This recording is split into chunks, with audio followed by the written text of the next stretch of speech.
Kawasaki Barako 2 or Barako 1 mga idol.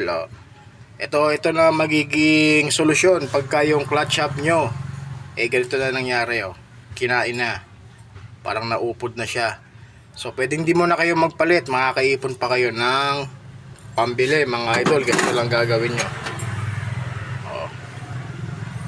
Tinisin nyo lang yung clutch lining nyo, tanggalin nyo yung mga tenga.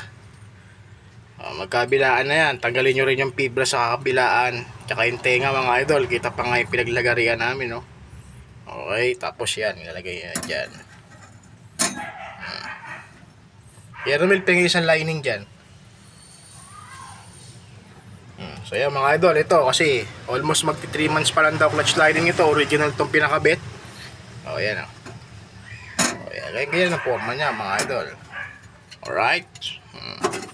Then sa push rod niya mga idol, ito, pag di kayo naglagay dito ng bakal at nagkalso kayo dyan ng washer,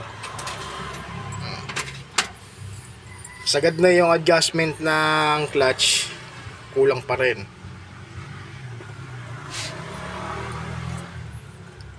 Lalagay lang tayo dyan ng dalawang washer mga idol.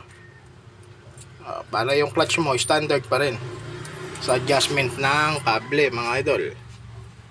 Alright. Kawasaki Barako. Ayan na siya.